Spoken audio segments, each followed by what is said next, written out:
Hello दोस्तों, स्वागत है आपका हमारे चैनल बायोटेक जेल में। तो आज के इस वीडियो में पढ़ेंगे कि आवृतबीजी पौधों में जनन की विशिष्ट विधियां। कि जनन की विशिष्ट विधियां क्या होती हैं, कि असंग जनन क्या होता है, अनिषेक जनन क्या होता है, और असंग जनन के साथ साथ हम पढ़ेंगे अनिषेक जनन भी क्या होता है। यानी हम इस वीडियो में पढ़ेंगे आवृतबीजी पौधों में जनन की विशिष्ट विधियाँ, जो हमारे पेपर की दृष्टि से इम्पोर्टेंट है और अन्य कॉम्पिटेटिव एग्जाम की दृष्टि से भी महत्वपूर्ण है। इसके हम पहले वाले वीडियो में हम पढ़े थे, यानी भाग नंबर 13 में पढ़े थे कि हम निषेचन पश्च घटना में भ्रूणपोष का विकास कैसे हो रहा है, फल व बीज का निर्माण कैसे हो रहा है, सत्यफल असत्यफल क्या हुआ था, भ्रूणपोष कितने प्रकार के होते हैं, ये सब चीज़ों के बारे में हम चर्चा किए थे। लेकिन आज के इस वीडियो में पढ़ेंगे कि आवृतबीजी पौधों में जनन की विशिष्ट विधियाँ क्या हैं। ठीक है, तो हमारा जो ये आज का वीडियो आखिरी वीडियो है, ठीक है, इस चैप्टर का। तो देख लेते हैं। पुष्पी पौधों में लैंगिक जनन, ये चैप्टर चल रहा था, दूसरा चैप्टर। ठीक है, पुष्पी पौधों में लैंगिक जनन। ठीक है, लैंगिक जनन। ठीक है, ये हमारा भाग नंबर 14 है आज, जो आखिरी भाग है आज इस चैप्टर का। ठीक है, अध्याय दूसरा है। ठीक है, अध्याय 2 यानी चैप्टर 2 हम पढ़ेंगे इस भाग में। आवृतबीजी पौधों में आवृतबीजी पौधों में जनन की विशिष्ट विधियां। जनन की विशिष्ट विधियां। ठीक है, विशिष्ट विधियां ये। ठीक है, आवृतबीजी पौधों में जनन की विशिष्ट विधियां। तो सबसे पहले हमारा इसमें टॉपिक आता है कि आवृतबीजी, जो हमारा पुष्पी पौधों में लैंगिक जनन है, वो हम किस पौधों में पढ़ रहे हैं, आवृतबीजी। और आवृतबीजी जाहिर सी बात है, ये आवृतबीजी पुष्पी पौधों का क्या है, विशिष्ट लक्षण है। क्यों विशिष्ट लक्षण है? क्योंकि इसमें दोहरा निषेचन भी हो रहा है। इसमें नर और मादा भाग भी एक ही पुष्प पाए जा रहे हैं, और इसमें जड़, तना, पत्ती, पुष्प, बीज सभी उत्पन्न हो रहे हैं, यानी एंजियोस्पर्म में। ठीक है, हमने जब यह चैप्टर शुरू किया था तो इस चैप्टर के शुरुआत में हम बताए थे कि आवृतबीजी पौधा क्या होता है। और हम पढ़ेंगे जनन की विशिष्ट विधियां, यानी जनन का मतलब अपने समान नए संतान बनाना, यानी अपने समान नए प्रोडक्ट को उत्पन्न करना। ठीक है, और विशिष्ट, जो सबसे स्पेशल हो, जो सबसे अलग हो, उनकी विधि को पढ़ेंगे। ठीक है, तो हमारा आता है आवृतबीजी पौधों में जनन की विशिष्ट विधियां। कि आवृतबीजी पौधा जो होता है, यह एक जनन की महत्वपूर्ण अनुकूलन होता है। क्यों महत्वपूर्ण अनुकूलन होता है? क्योंकि आवृतबीजी जो पौधे होते हैं, इसमें अनुकूल परिस्थितियां जब आए तभी उसमें निषेचन होगा, परागण होगा। ठीक है, जैसे हम मान लें कि अगर हवा चल रही तो हवा के द्वारा परागकण हमारे मादा पुष्प के वर्तिका पर पहुंचती है और परागण की क्रिया के द्वारा निषेचन संपन्न करती हैं। लेकिन कुछ में कीटों के द्वारा होता है, और कुछ में घोघा के द्वारा होता है, कुछ में चमगादड़ के द्वारा होता है, तथा कुछ में जल के माध्यम से होता है। तो ये तो परागण की बात हुई। लेकिन हमने ये अनुकूलन की देखा कि अनुकूलन क्या है। तो हम बोल सकते हैं कि आवृतबीजी पौधा, आवृतबीजी जो पौधा है, आवृतबीजी पौधा आवृतबीजी पौधों में जनन एक महत्वपूर्ण अनुकूलन है। एक महत्वपूर्ण अनुकूलन है। ठीक है, अनुकूलन है। और क्या है? जब आवृतबीजी पौधा एक जनन महत्वपूर्ण अनुकूलन है, यानी इसमें परागण की क्रिया हर एक माध्यम से हो रही है। और क्या होगा? तो इसमें तो हमारा इसमें होगा, इसमें हमारा युग्मनज का निर्माण होगा, यानी युग्मक का निर्माण होगा। यानी इसमें लैंगिक जनन के दौरान हमारा क्या बनेगा? युग्मक का निर्माण होगा। ठीक है, और हम बोलेंगे कि इसमें लैंगिक जनन के दौरान, लैंगिक जनन के दौरान क्या होता है? लैंगिक जनन के दौरान युग्मक का संलयन होता है। युग्मक यानी जाइगोट, युग्मक का संलयन होता है। और जब युग्मक का सलन होगा, यानी नर युग्मक और मादा युग्मक का जब सलन होगा तो क्या बनेगा, यानी नर युग्मक क्या हमारा होता है, अगुणित युग्मक होता है, और मादा युग्मक क्या होता है, अगुणित युग्मक होता है। जब आपस में ये दोनों फर्टिलाइजेशन है जो फ्यूज करेंगे, निषेचन करेंगे, तो हमारा क्या बनेगा, तुम्हारा बनेगा द्विगुणित युग्मनज। ठीक है, अगुणित अगुणित मिलकर द्विगुणित बनेगा। तो हम लैंगिक जनन के दौरान युग्मक का सलन होता है, और संलयन के बाद, और युग्मक संलयन के बाद, युग्मक संलयन के बाद, संलयन के बाद क्या होता है, युग्मक संलयन के बाद हमारा किसका निर्माण होता है, द्विगुणित युग्मनज, द्विगुणित युग्मनज का निर्माण होता है। ठीक है, युग्मनज का निर्माण होता है, निर्माण होता है।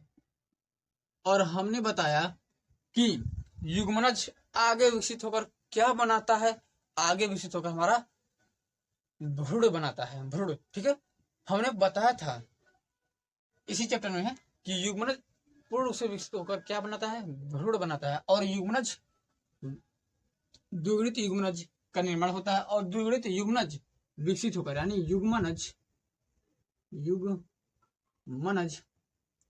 विकसित होकर क्या बनाता है, विकसित होकर क्या बनाता है, भ्रूण बनाता है, एम्ब्रियो बनाता है। ठीक है, भ्रूण बनाता है, भ्रूण बनाता है। और भ्रूण से क्या संपन्न होता है, भ्रूण से हमारा एक नया पौधा उत्पन्न होता है। ठीक है, तो ये तो हमारा लैंगिक जनन की एक सामान्य विधि है, यह लैंगिक जनन की सामान्य विधि है। ठीक है, और इसके अलावा भी हमारा लैंगिक आवृतबीजी पौधों में जनन की कुछ विधियां और भी हैं, यानी इसके अलावा या इसके अतिरिक्त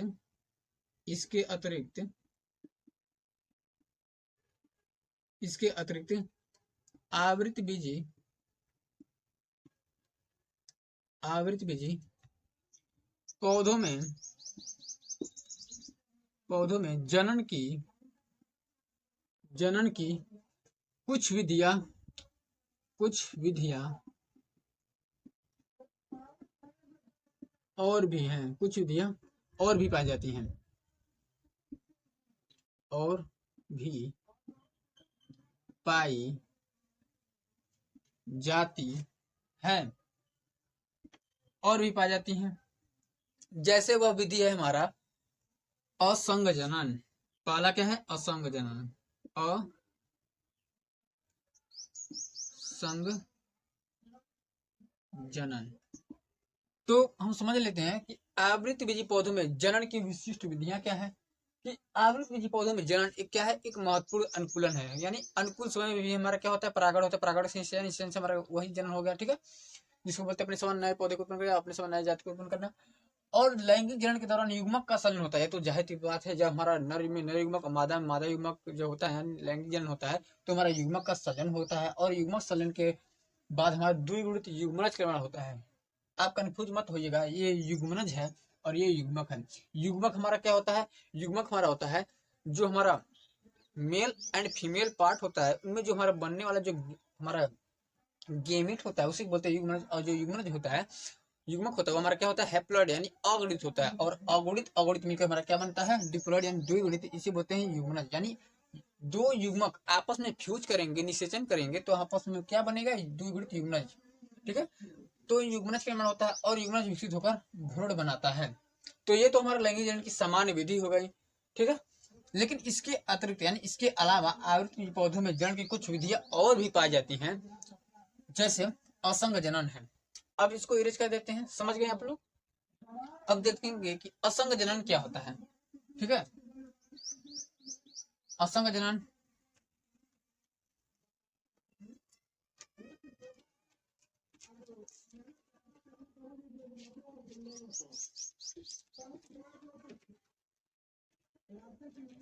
अब हम देखेंगे कि असंग जनन क्या होता है। ठीक है, असंग जनन,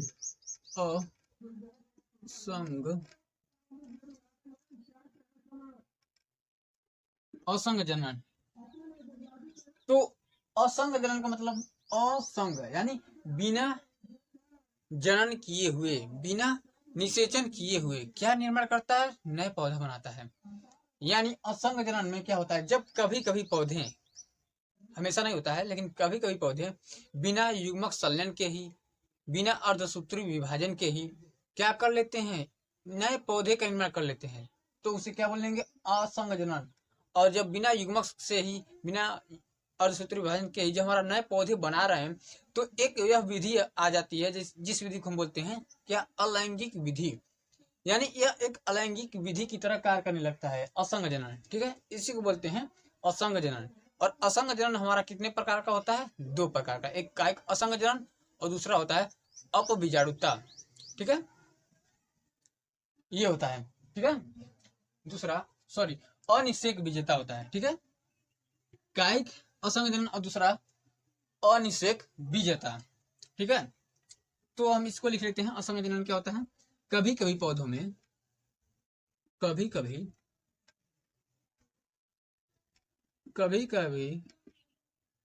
पौधों में बिना युग्मक संलयन, बिना युग्मक संलयन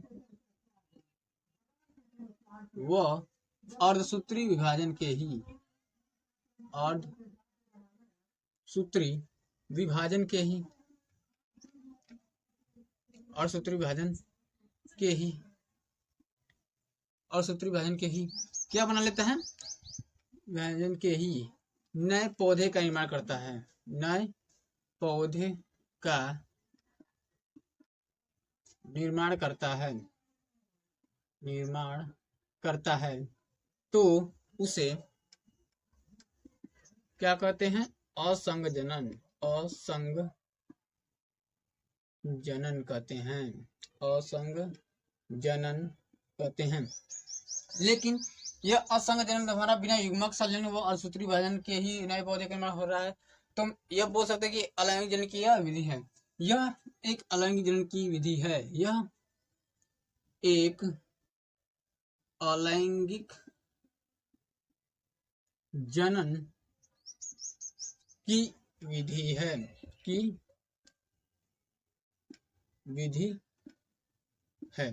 ठीक है। अब हमारा असंग जनन आता है। यह मुख्य रूप से 2 प्रकार का होता है। कौन कौन 2 प्रकार का? एक हमारा होता है कायिक असंग जनन, कायिक असंग जनन, और दूसरा हमारा आता है, दूसरा होता है अनिषेक बीजता। अनिषेक बीजता। ठीक है, अनिषेक बीजता। ये तो सबसे पहला हमारा पहला, ये दूसरा है। तो सबसे पहले हम पढ़ेंगे क्या? कायिक असंग जनन। ठीक है, तो ये तो आप लोगों का क्लियर हो गया होगा। अब हम पढ़ेंगे कायिक असंग जनन। ठीक है, कायिक असंग जनन क्या होता है? ठीक है, कायिक असंग जनन,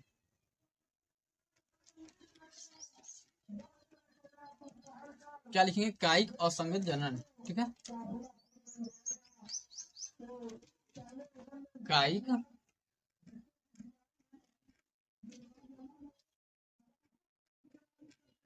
असंग जनन। कायिक असंग जनन किसे कहते हैं? कायिक असंग जनन आप लोग समझ रहे होंगे। कायिक हमने अलैंगिक जनन में पढ़ाए थे। अलैंगिक जनन जब पढ़ा रहे थे जीवों में जनन में, कि पौधों में जो अलैंगिक जनन होता है, ठीक है, उसमें कुछ हमारा भाग आता था कायिक जनन। पौधे के कायिक भाग द्वारा, जड़ तना पत्ती के द्वारा नए पौधे का निर्माण कर रहा था, उसे बोलते थे कायिक जनन। ठीक है, जैसे आलू अदर गन्ना में होता था। ठीक है, लेकिन इसमें क्या होता है? कायिक असंग जनन को क्या बोलते हैं? कायिक असंग जनन को कायिक जनन या कायिक परवर्ध भी बोल सकते हैं, या बोलते हैं। कायिक असंग जनन को कायिक जनन या कायिक परवर्ध भी कहते हैं, क्योंकि इसमें बीज के अलावा हमारा जो पौधा होता है, उन पौधे के किसी भी कायिक भाग, चाहे वो जड़ हो, चाहे वो तना हो, चाहे वो पत्ती हो, उन सभी चीजों से एक नए पौधे का निर्माण करता है। और क्या होता है? जिन पौधे से नए भाग का निर्माण हो रहा है, यानी जिस भाग से नए पौधे का निर्माण हो रहा है, उसे हम क्या बोलते हैं? कायिक परवर्ध। तो लिख लेते हैं, कायिक असंग जनन को कायिक असंग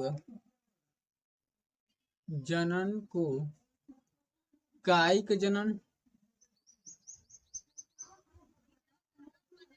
या कायिक प्रवर्धन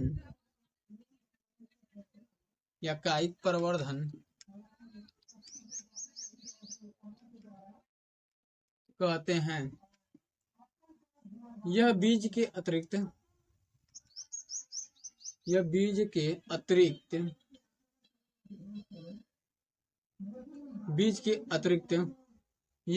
अतिरिक्त पौधे के किसी भी भाग पौधे के किसी भी कायिक भाग पौधे के किसी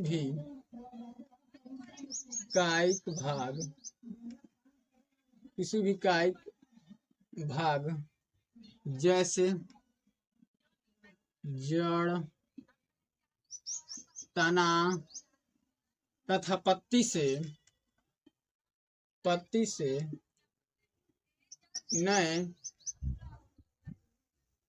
नए पौधे का निर्माण होता है। तो उसे क्या कहते हैं? कायिक असंग जनन कहते हैं। तो उसे कायिक असंग जनन कहते हैं।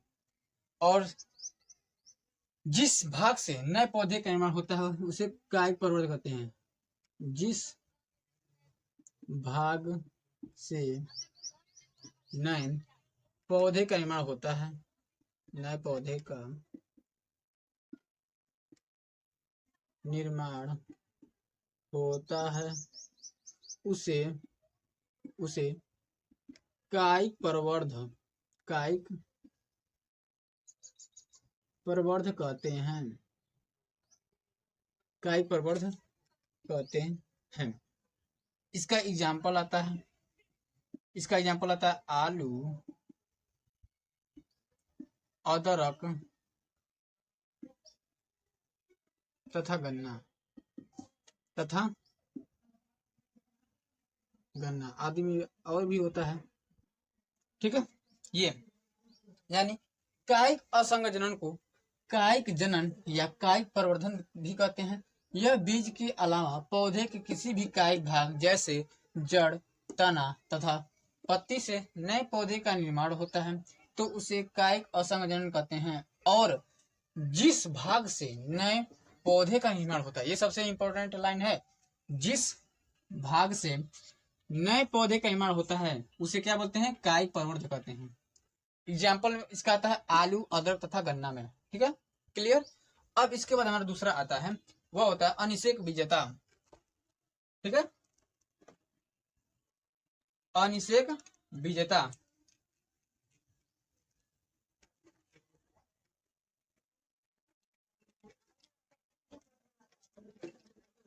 अब दूसरा हमारा आता है अनिषेक बीजता। अनिषेक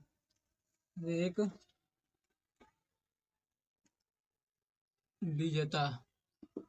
व्हाट इज अनिषेक बीजता? अनिषेक बीजता क्या होता है? ठीक है, तो इसमें लिखा है अनिषेक बीजता, यानी जब लग गया तो इसमें निषेचन है, यानी निषेक मतलब निषेचन, और जब लग गया तो इसका मतलब होगा निषेचन नहीं है, यानी बिना निषेचन के ही बीज का निर्माण। जिस पौधे में लिखेंगे, जिस पौधे में, या इस तरह लिखेंगे, बिना निषेचन के ही बीज का निर्माण, बिना निषेचन के ही बीज का निर्माण, बिना निषेचन के ही बीज का निर्माण होता है, तो उसे अनिषेक बीजता कहते हैं। अनिषेक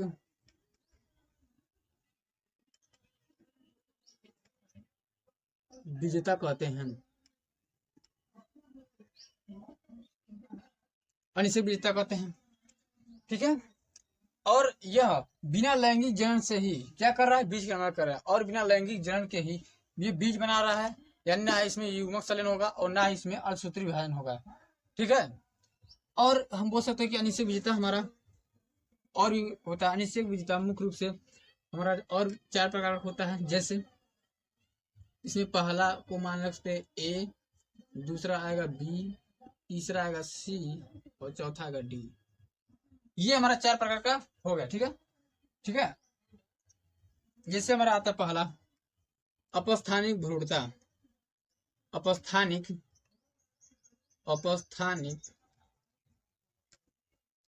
भ्रूणता, और दूसरा हमारा आता है द्विगुणित विजेता। द्विगुणित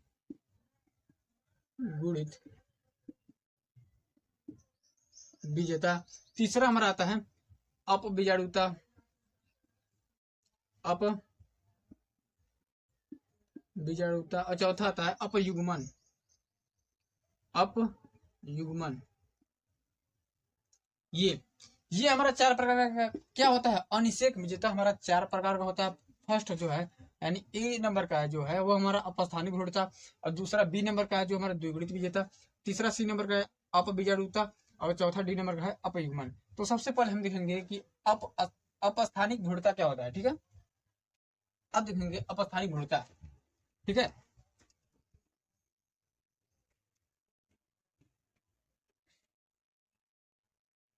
अपस्थानिक भ्रूणता क्या होता है। अपस्थानिक भ्रूणता ए, ठीक है,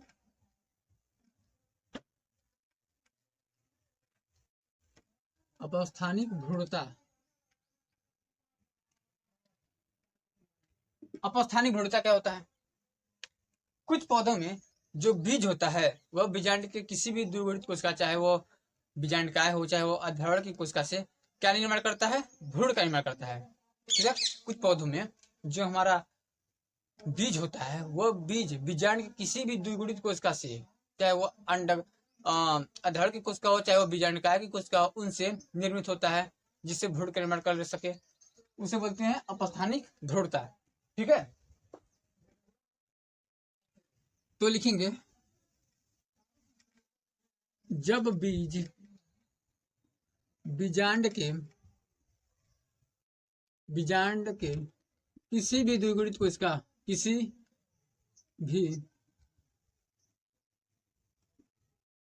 भी द्विगुणित कोशिका जब बीजांड के किसी भी द्विगुणित कोशिका से, जब बीज बीजांड के किसी भी द्विगुणित कोशिका जैसे बीजांडकाय,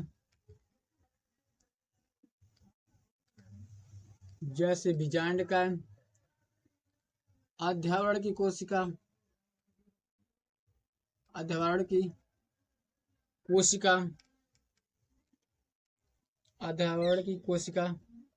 से निर्मित होता है।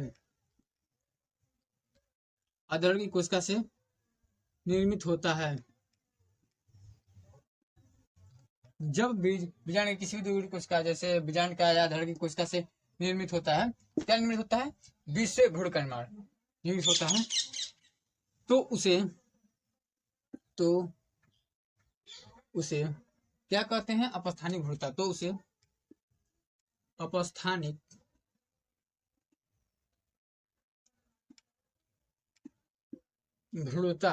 उसे अपस्थानिक भ्रूणता कहते हैं। एग्जाम्पल इसका आता है, अपस्थानिक भ्रूणता का एग्जाम्पल आता है नींबू और नागफनी में।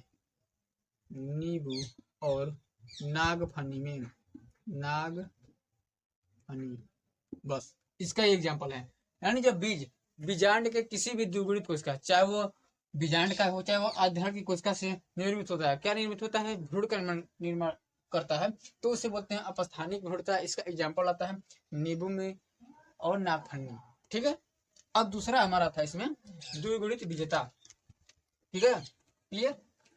अब आता है दूसरा यानी बी नंबर का द्विगुणित विजेता। ठीक है, द्विगुणित बीजता द्विगुणित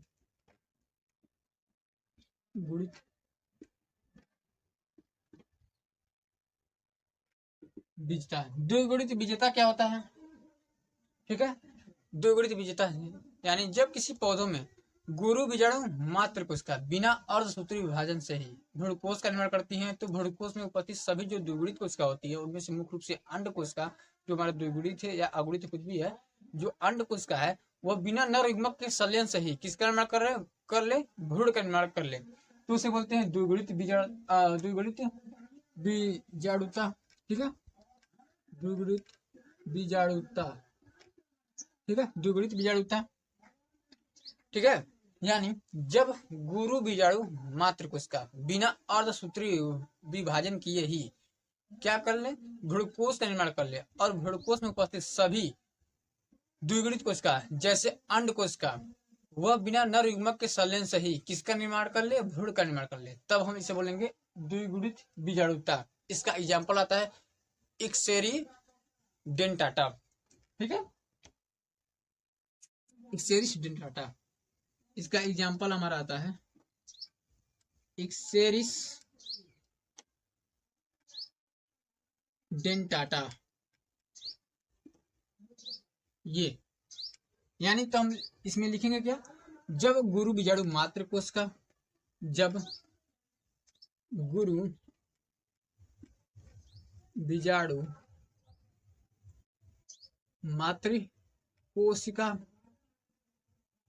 जब गुरु बीजाणु मात्र कोशिका बिना अर्धसूत्री विभाजन किए ही, बिना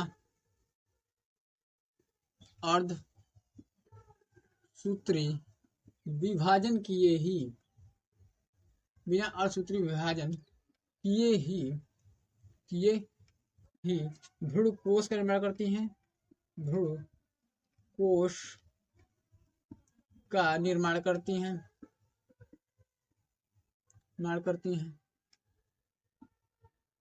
और भ्रूणकोश में उपस्थित सभी कोशिका द्विगुणित होती हैं, और भ्रूणकोश में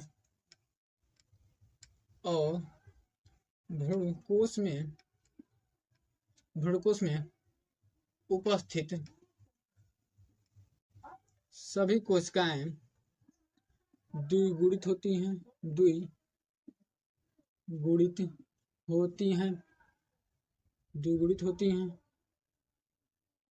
और अंड कोशिका भी द्विगुणित, और अंड कोशिका भी द्विगुणित, अंड कोशिका भी द्विगुणित होती हैं, और अंड कोशिका भी द्विगुणित होती हैं, और अंड कोशिका बिना नर युग्मक के संलयन से ही, अंड कोशिका बिना नर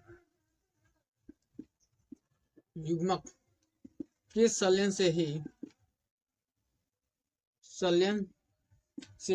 बिना नर युग्मक के संलयन से ही किसका निर्माण करता है, भ्रूण का निर्माण करता है, भ्रूण का निर्माण ठीक है, भ्रूण का निर्माण करता है, तो उसे द्विगुणित बीजाणुता कहते हैं, द्विगुणित बीजाणुता कहते हैं। इसका एग्जाम्पल आता है इक्सेरिया डेंटाटा में। ठीक है, इसका एग्जाम्पल हमारा है किसका, द्विगुणित बीजाणुता का, इक्सेरिस डेंटाटा। यह क्या होता है, जब गुरु बीजाणु मात्र कोशिका बिना अर्धसूत्री विभाजन से ही क्या करता है, भ्रूणकोश निर्माण करता है, और भ्रूणकोश उपस्थित सभी कोशिकाएं द्विगुणित होती है, और उसमें से अंड कोशिका भी द्विगुणित होती है, और अंड कोशिका बिना नर युग्मक के संलयन सहित किसका निर्माण करता है, भ्रूण का निर्माण करता है, तो उसे क्या बोलते हैं, द्विगुणित बीजाणुता। इसका एग्जाम्पल हमारा आता है इक्सेरिस डेंटाटा। क्लियर। अब इसके बाद हमारा सी नंबर का आता है अपबीजाणुता। ठीक है, अपबीजाणुता। ठीक है,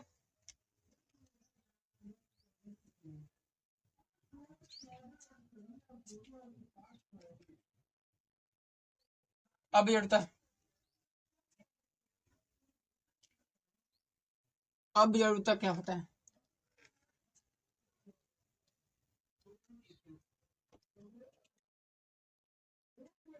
सी नंबर का क्या आता है? अप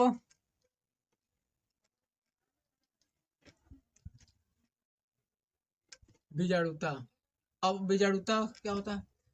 अब बीजाणुता जो है वो भी इसी के जैसा इसका परिभाषा है, ठीक है।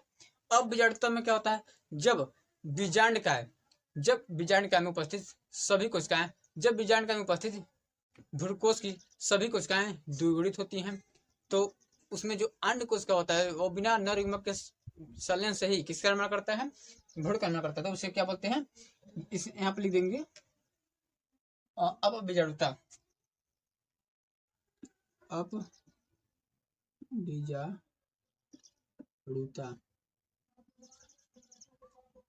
जब यहाँ पे लिखेंगे जब,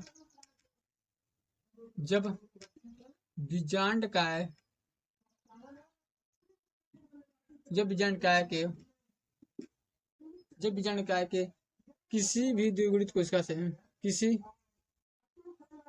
भी, किसी भी द्विगुणित कोशिका से, द्विगुणित कोशिका से, कोशिका से किसका निर्माण कर ले? भ्रूणकोश का निर्माण कर रहे हैं, भ्रूणकोश का निर्माण कर ले, भ्रूणकोश का निर्माण कर ले, और भ्रूणकोश में सभी कोशिका द्विगुणित होती है और अन्य कोशिका भी द्विगुणित, और अन्य कोशिका बिना नर युग्मक के संलयन से ही भ्रूण का निर्माण करता है, तो उसे अप बीजाणुता कहते हैं, ठीक है। इसमें क्या होता है? बीजांडकाय में उपस्थित, उसमें क्या था? द्विगुणित बीजाणुता में हमारा गुरु बीजाणु मात्र इसका बिना अर्धसूत्री विभाजन किए ही भ्रूणकोश का निर्माण कर लेती थी, लेकिन इसमें क्या है? हमारा बीजांडकाय कि किसी भी द्विगुणित कोशिका, यानी बीजांडकाय में उपस्थित किसी भी द्विगुणित कोशिका से भ्रूणकोश का निर्माण करती है, और भ्रूणकोश में उपस्थित सभी कोशिका द्विगुणित होती है, और उनमें से अंड कोशिका भी द्विगुणित जो है, और अंड कोशिका बिना नर युग्मक के संलयन से ही किसका निर्माण करती है? भ्रूण का निर्माण करती है, तो उसे अपबीजाणुता कहते हैं। इसका एग्जाम्पल आता है हमारा पार्थिनियम व क्रेपिस में। इसका एग्जाम्पल पार्थिनियम, पार्थिनियम, इसका एग्जाम्पल पार्थिनियम व क्रेपिस, क्रेपिस,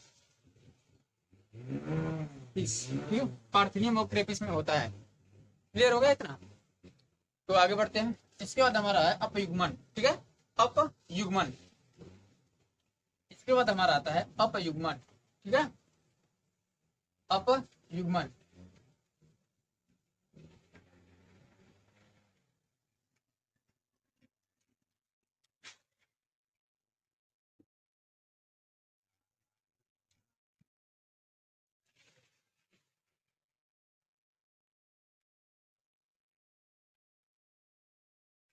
अपयुग्मन,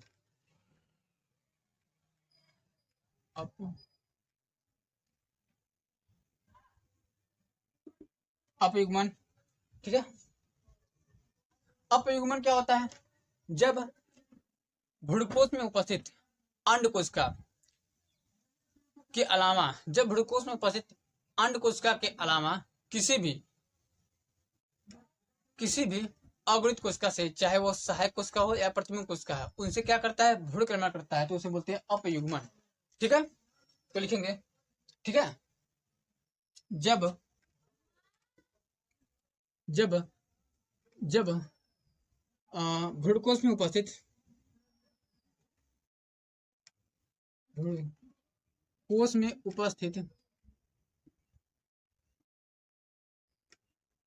भ्रूणकोश में उपस्थित अंड कोशिका के अलावा, अंड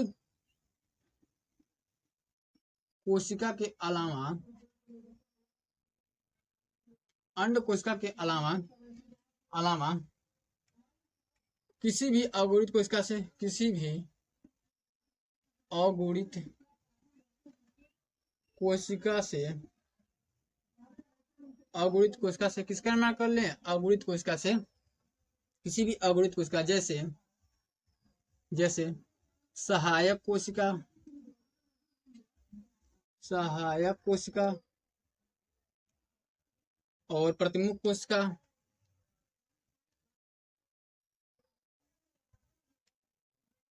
प्रतिमुख कोशिका से किसका निर्माण हो, प्रतिमुख कोशिका से भ्रूण का निर्माण हो, भ्रूण का निर्माण हो, तो उसे, तो अपयुग्मन, तो उसे अपयुग्मन कहते हैं। ठीक है, अपयुग्मन कहते हैं। जैसे जैसे एरिथ्रिया वलीलियम में, जैसे एरिथ्रिया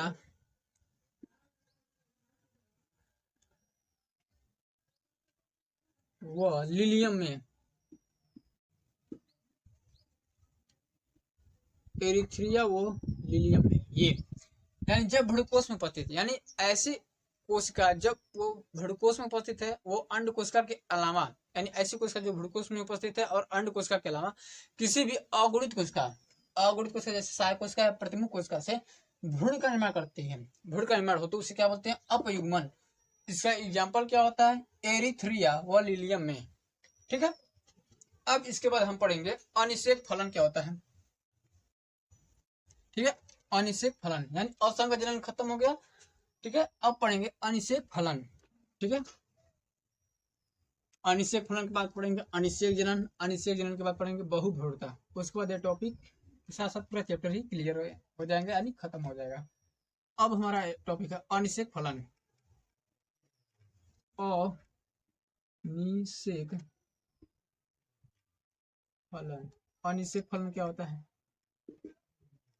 अनिषेक फलन लिखा है अनिषेक फलन यानी बिना निषेचन के, यानी अ का मतलब अनिषेक यानी बिना निषेचन, फल का मतलब फल, बिना निषेचन के ही फल का निर्माण, यानी जब किसी पौधों में बिना निषेचन के ही फल का निर्माण होता है तो उसे क्या बोलते हैं, अनिषेक फलन। यानी जब किसी पौधों में बिना परागण किए हुए ना है और बिना निषेचन किए हुए पुष्प के अंडाशय से फल का निर्माण होता है तो उसे बोलते हैं अनिषेक फलन।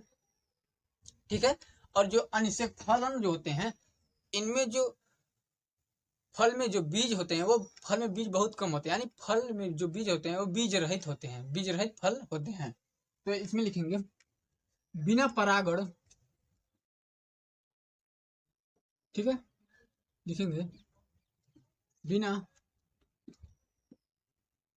परागण व निषेचन से, बिना परागण व निषेचन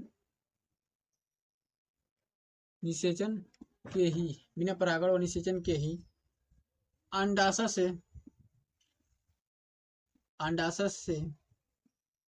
अंडाशय से जब फल का निर्माण हो, जब फल का निर्माण हो तो उसे अनिषेक फलन कहते हैं, अनिषेक फलन कहते हैं, अनिषेक फलन कहते हैं। ठीक है, अनिषेक फलन कहते हैं। ठीक है, यानी बिना परागण व निषेचन के ही अंडाशय से जब फल का निर्माण होता है, जब फल का निर्माण होता है तब उसे क्या कहते हैं, अनिषेक फलन। और जो अनिषेक फलन होता है हमारा दो प्रकार का होता है, कौन कौन से, एक हमारा होता है, एक हमारा अनिषेक फलन होता है, ये अनिषेक फलन हमारा होता है कृत्रिम अनिषेक फलन और प्राकृतिक अनिषेक फलन। ठीक है, और इनमें फल बीज रहित होते हैं, बीज रहित होते हैं। और जब बीज रहित फल होते तो उसे हम क्या बोलते हैं, अनिषेक फलनी फल। तो उसे अनिषेक फलनी, अनिषेक फलनी फल कहते हैं, अनिषेक फलनी फल कहते हैं।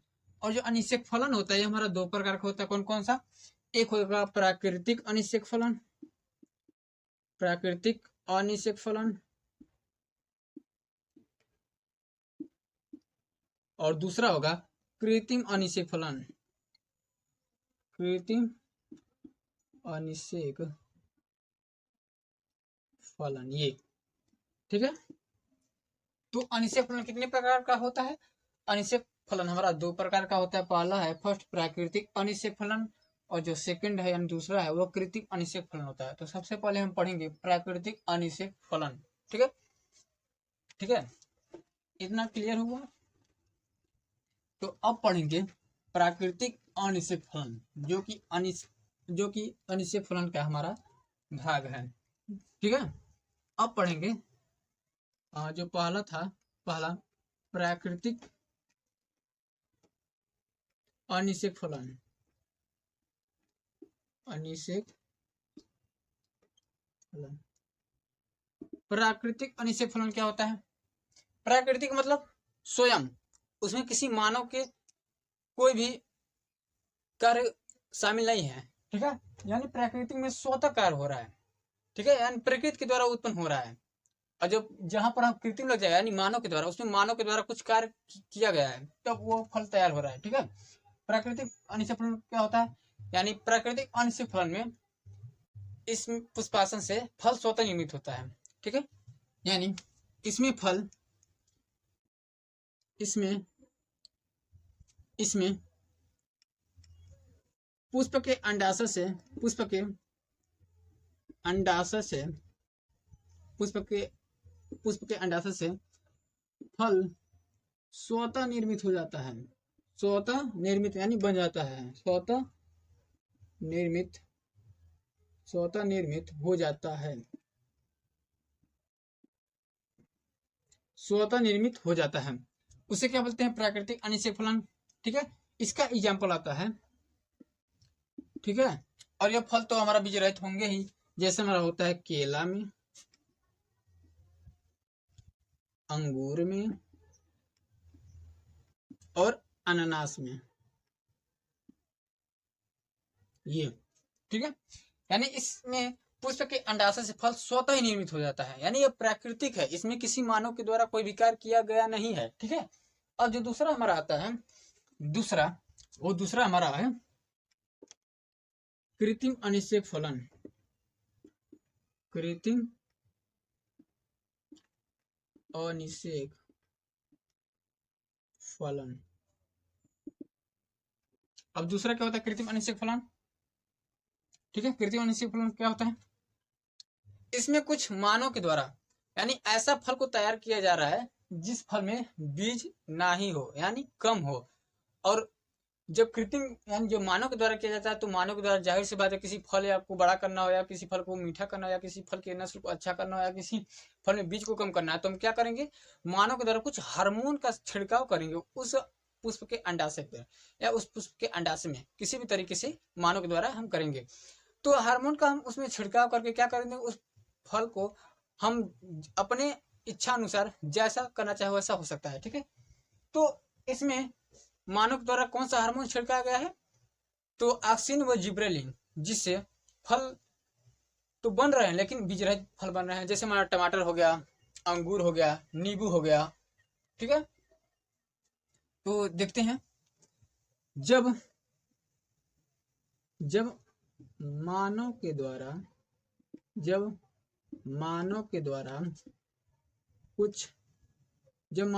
कुछ वृद्धि हार्मोन जैसे ऑक्सिन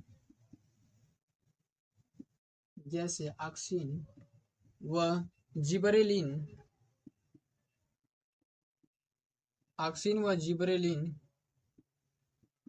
का छिड़काव करके, ऑक्सिन व जिबरेलिन का छिड़काव करके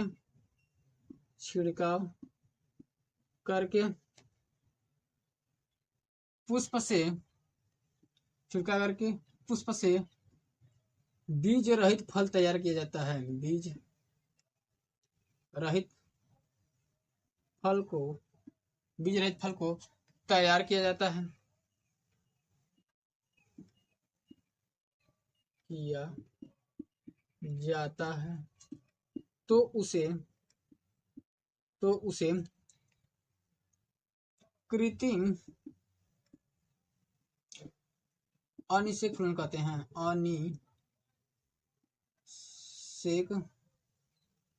कृत्रिम अनिषेक फलन कहते हैं।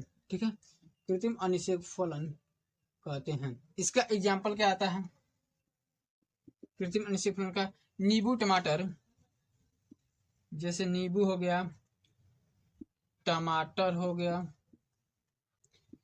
अंगूर हो गया, संतरा हो गया, और भी आते हैं। ठीक है, तो जब मानव के द्वारा, हमने बताया ना, कुछ मानव के द्वारा कुछ कार्य किया गया हो उस पौधे में, जिस तरीके से हम इच्छा अनुसार उस फल को तैयार कर सकते हैं, मीठा, बड़ा, छोटा, या बीज रहित फल। ठीक है, जब मानव के द्वारा कुछ विरुद्ध हार्मोन जैसे ऑक्सिन व जिबरेलिन का छिड़काव करके पुष्प से बीज रहित, देखो ना, बीज रहित फल को तैयार किया जाता है तो उसे कृत्रिम अनिषेक फलन कहते हैं। एग्जाम्पल नींबू, टमाटर, अंगूर, संतरा, इनमें होता है कृत्रिम अनिषेक फलन। ठीक है, अब देखेंगे हमारा टॉपिक आता है अनिषेक जनन क्या होता है। ठीक है, अनिषेक जनन।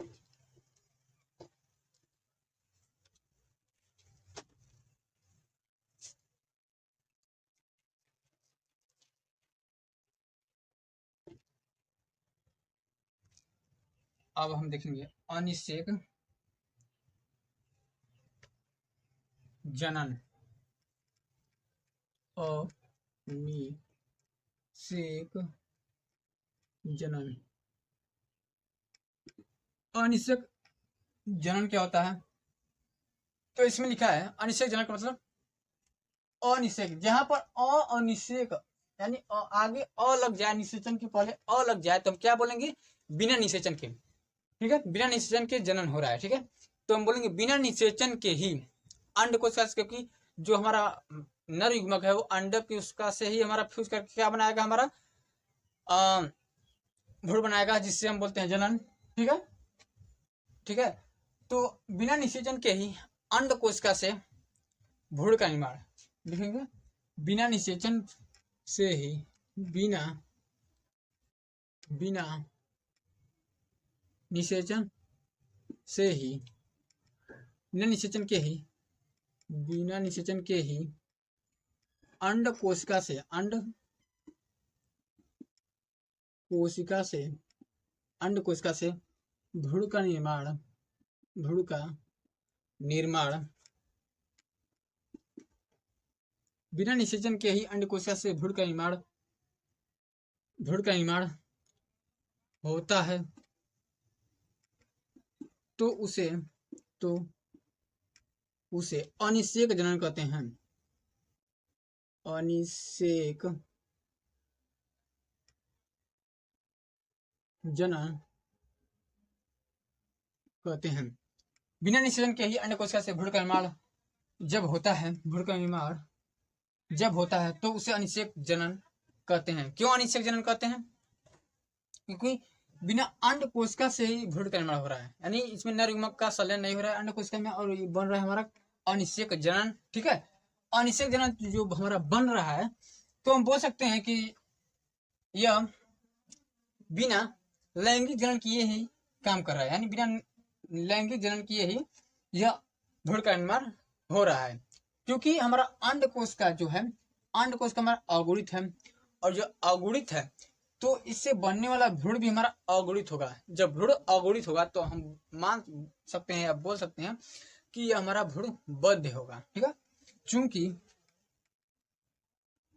चूंकि अंड कोश का अगुणित है, चूंकि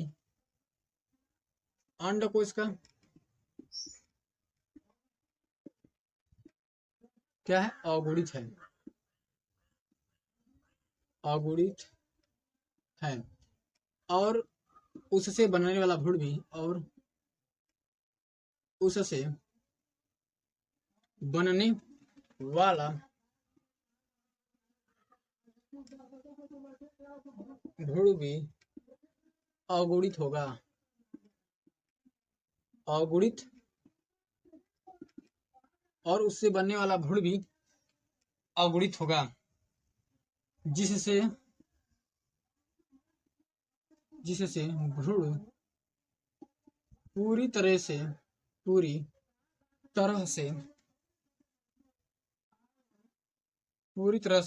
बंद होगा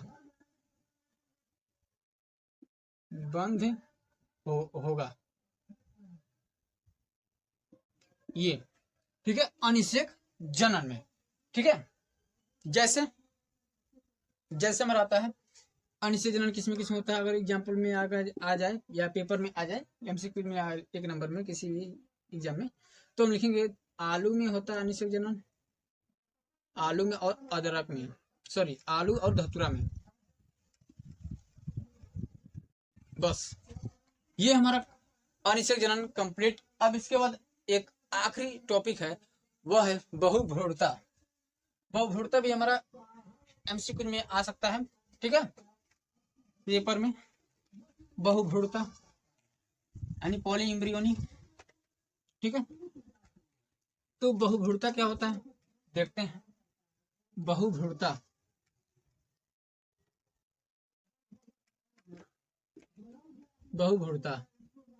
ये, ठीक है, बहुभ्रूणता क्या होता है। हमने देखा कि एक बीजांड में कितने भ्रूण होते हैं, जाहिर सी बात है कि एक बीजांड में हमारा एक ही भ्रूण होगा और एक ही भ्रूणकोश होगा, ठीक है। तो एक बीजांड में एक ही भ्रूण होगा, ठीक है, लेकिन किसी भी कारण से एक बीजांड में एक से अधिक जब भ्रूण हो जाते हैं तो उसे बोलते हैं बहुभ्रूणता, ठीक है। यानी एक बीजांड में एक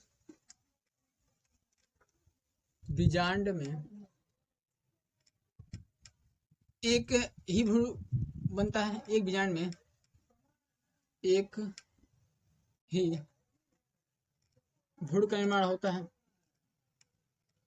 भ्रूण का निर्माण होता है, लेकिन बीजांड में विभिन्न कारणों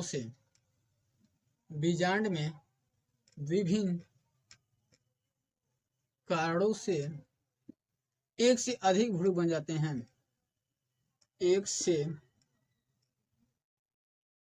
अधिक भ्रूण बन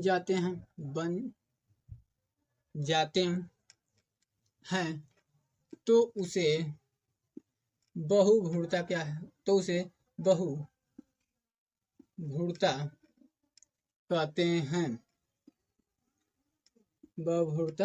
हैं। जब एक बीजांड में एक ही भ्रूण का निर्माण होता है, लेकिन बीजांड में विभिन्न कारणों से एक से अधिक भ्रूण बन जाते हैं, तो उसे बहुभ्रूणता कहते हैं। और बहुभ्रूणता का कारण क्या है, क्या कारण है कि एक बीजांड में बहुत से भ्रूण बन जा रहे हैं। तो देखते हैं कि बहुभ्रूणता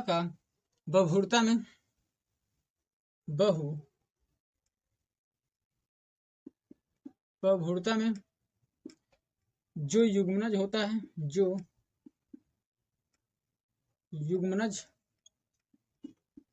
होता है वह एक से अधिक भागों में बढ़ जाता है, एक से अधिक भागों में विभक्त हो जाता है या बढ़ जाता है, एक से अधिक भागों में विभक्त हो जाता है, और प्रत्येक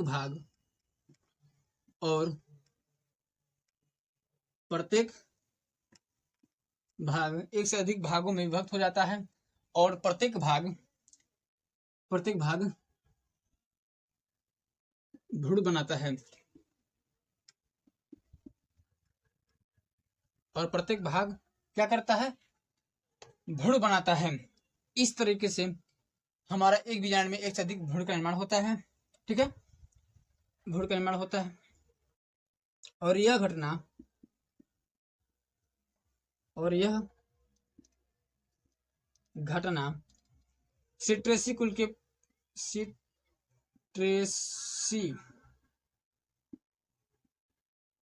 के पौधों में होता है। और सबसे ज्यादा किसमें होता है? सबसे ज्यादा हमारा अनावृत बीजी पौधों में होता है। सबसे अधिक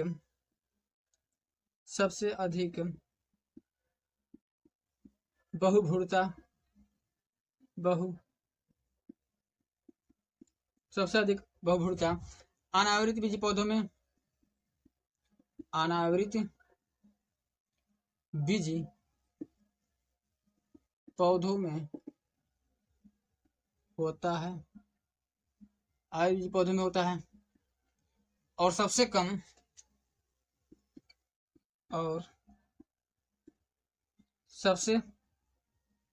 किसमें होता है? सबसे कम आवृत बीजी पौधों में होता है, यानी एंजियोस्पर्म।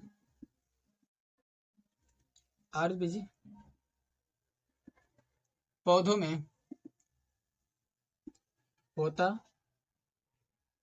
है।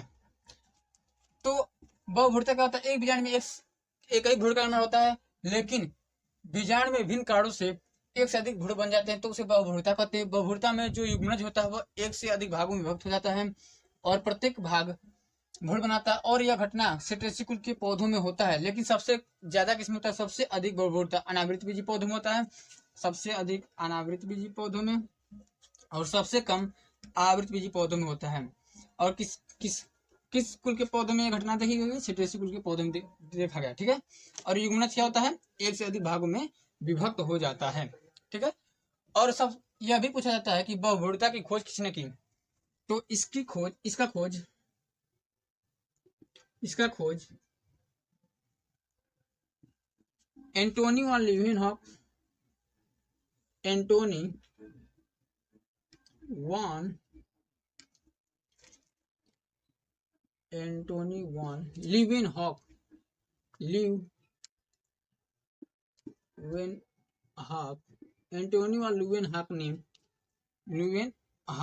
ने कब किया था? 1791 में। एंटोनी वन ल्यूवेनहॉक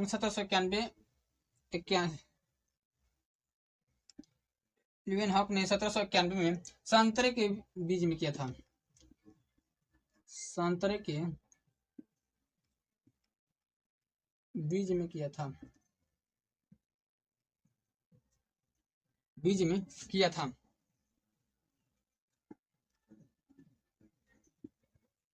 ये बस ये आज का टॉपिक इतना ही है। तो उम्मीद है आप लोग अच्छे तरीके से इस टॉपिक को समझ गए होंगे। तो हमारा टॉपिक ये पूरी तरीके से कंप्लीट होता है, यानी अध्याय 2 पूरी तरीके से समाप्त होता है। अब हम देख लेते हैं इसका किस तरीके से आप लोग पढ़ेंगे इतना नाम को। ठीक है, समझ में आया इतना?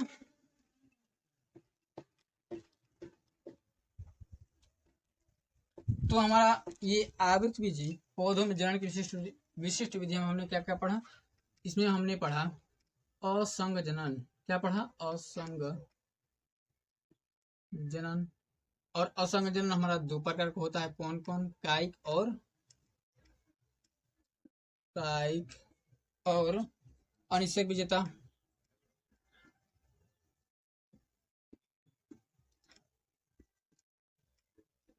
कायिक असंग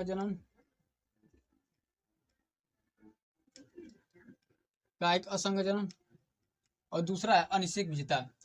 इसके बाद हमने क्या पढ़ा? इसके बाद हमने पढ़ा कि ये जो अनिषेक विजेता है, अनिषेक विजेता कितने प्रकार का? हमारा 4 प्रकार का। ठीक है, इसको बोलते थे A, B, C, D। अपस्थानिक भ्रूणता, ए था अपस्थानिक भ्रूणता,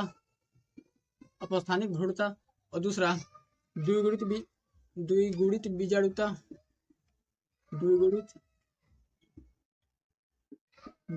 और जो तीसरा था हमारा बीजाणुता, और चौथा था अपयुग्मन। और इसके बाद हमारा टॉपिक आया था असंग जनन के बाद हमारा टॉपिक आया था, कौन सा टॉपिक आया था? हमारा अनिषेक फलन। अनिषेक फलन। अनिषेक फलन हमारा कितने प्रकार का होता है? अनिषेक फलन हमारा 2 प्रकार का होता है। कौन कौन 2 प्रकार का? फर्स्ट जो हमारा था, फर्स्ट हमारा अनिषेक जनन में कौन कौन था? प्राकृतिक अनिषेक जनन, अनिषेक फलन। अनिषेक फलन हमारा 2 प्रकार का होता है। पहला प्राकृतिक अनिषेक फलन, अनिषेक फलन, और जो हमारा दूसरा है वो होता है कृत्रिम अनिषेक फलन। कृत्रिम अनिषेक फलन, अनिषेक फलन, ठीक है। और इसके बाद हमने पढ़ा था क्या? अनिषेक जनन। अनिषेक जनन क्या होता है? और इसके बाद हमने पढ़ा था बहुभ्रूणता।